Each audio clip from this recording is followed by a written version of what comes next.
let's begin with a look at some spring games, and one spring game in particular, because this Saturday, the show begins. I mean, the reality show's been taping, right? You know, we've seen the reality show go on, but the Deion Sanders era at Colorado is going to be the story of college football going into 2023. We've got a program that's trying to three-peat, but we're going to be looking out to Boulder. First of all, just what's sort of your sense of what Deion Sanders has been able to do so far at Colorado before we get into sort of the larger implications of that? It's been an A+ arrival to right now, guys. I think in a sense, he's kind of hijacked the spring. I know big A-Day games, Alabama, Auburn, Florida was kind of a train wreck. It's still a story nonetheless, but this has been constant. In a few short months, he's brought in 42 new faces. They're going to sell out the spring game on Saturday, 45,000 people. That's more than the combined attendance of the last 9 spring games. ESPN long ago made this case that they're going to show one spring game on their air, the mothership. It's going to be Colorado's.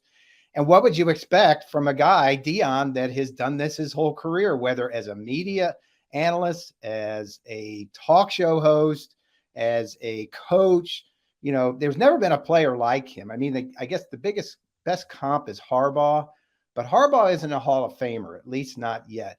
You know, Deion Sanders, to me, doesn't need this. And I did a story last fall, like, why is he doing this? Can he coach? And the consensus was, yes, he absolutely can coach. For those who saw him at the FCS Jackson State level, now the ask is bigger. 1-11 Colorado, worst season in maybe 40 years. But no matter what happens, we're going to watch. It's going to be exciting. And if they go, let's say 5-7, that almost equates to me what Lincoln Riley did last year, taking USC from 4-8 to where they went, because Colorado, to my sense, guys, is the worst Power 5 program out there. That's going to be very interesting. So ESPN is the only one they're showing this season on ESPN. The main network is the Colorado game. They're not show. They didn't. I mean, I know they didn't show Georgia. They put that stuff on the SEC network. But everything else is streaming. A lot of them are streaming. Yeah, that's streaming, ESPN+. Yeah, no, this they made this decision long ago that this was going to be the only one. That plays. I mean, they spend all that time talking about the Cowboys and Lakers, no matter how bad they are. So it would make sense that Colorado is the one team they put on ESPN. But no, so like. I obviously there's a lot of hoopla surrounding the program because of Deion, but have you heard anything so far as like what the expectations are for, like, we had Chad Brown on the show a couple months ago, who I thought was very informative on what we were, you know, what was going on with the program and what he thought his expectations were and what the expectations were around Boulder. But that was from a local perspective. From a national perspective, what are you hearing about what they are expecting and what they're hoping for in his first year? Well, I think that's the big question mark. I just don't think they're going to crater to 1-11. As I said, 5-7 would be a massive improvement. Their schedule's really, really tough. They play Nebraska. They play TCU. I think they've sold out the home opener already for the first time in forever. But I think the expectations are just to improve in a league where, you know, we can talk about the Pac-12 in many angles from here to next Thursday. But without USC and UCLA, that sucker's wide open in the new playoff age for whoever wins it to get to the playoff. It suddenly becomes more easier for a school like Arizona State with, you know, a young 33-year-old coach, Kenny Dillingham, a lot of energy, with Deion to win that league. Oregon and Washington are the two best brands, but USC isn't standing in the way and UCLA isn't there anymore. So I think marginal improvement there would be greeted with applause. How good they're going to be, he's got talent. He's got new faces. I don't know if they have a quarterback. Travis Hunter followed him, the #1 recruit a couple of years ago at corner from Jackson State. They got Cormani McCormick, I think, to flip from, Danny, help me out, Florida State or Miami or somebody.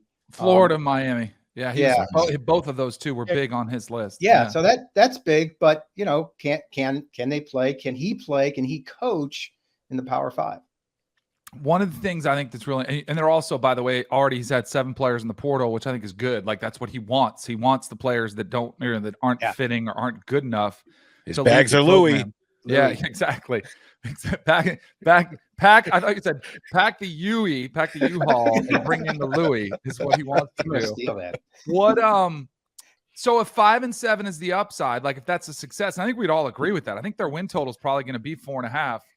What does not a success look like? Is it 3 wins? Like, are we getting to the point where we should expect it to be 4 to 5 at minimum? Or like, is there a chance that this doesn't work? Because I'm with you, and we've talked a lot about this. I think he gets an A+ for the coaching staff. He's got guys that were, head coaches coming to run his offense and defense. He's got a recruiting, or the transfer portal with guys you mentioned coming in.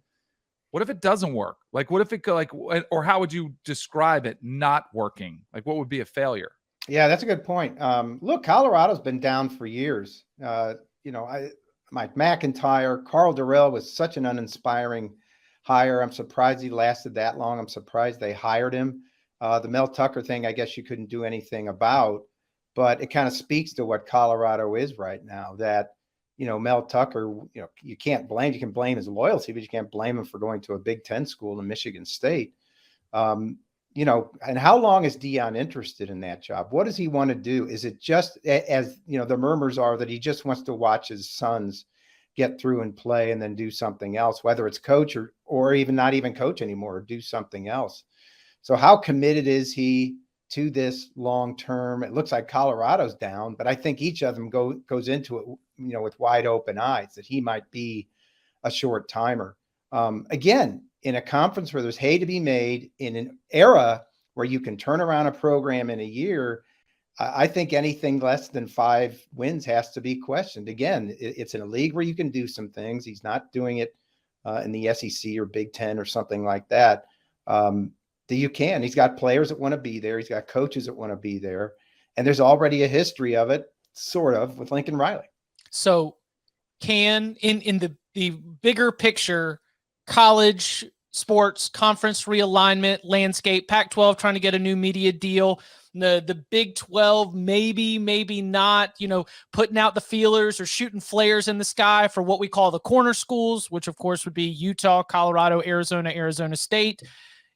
Colorado's value in the conference realignment market, in the media rights market, is that changed at all by Deion Sanders? Can Deion save the Pac-12, or can Deion make Colorado even more valuable if the Big 12 or another conference were to come calling? Yeah, I'm writing about that for Friday. George Kliavkoff in December in Las Vegas at this college summit that's done every year there. I asked him in the hallway, I said, George, does Deion add value to the deal? He said, oh, absolutely. And I started to vet that with consultants, and they said, no, not really. A coach doesn't add, value to the deal. Football is football. It's 80% of any media rights contract. But put it this way, it can't hurt. It's bringing eyeballs to Colorado. It's bringing eyeballs to the conference. And no, it will not add money to a deal and a pursuit that continues to struggle. In fact, I can tell you that Colorado is very interested, or has been interested. Arizona has been interested. I think those two are probably the leading candidates if they go to the Big 12. But that being said, I think all the Big 12, Pac-12 schools are on record as saying, and I believe this to be true, they're going to wait and see what the deal is before they make any decisions. And again, as I've reported, that could be a period of months. So in the meantime, we're left with football and Deion, and maybe one of the better stories in football this year.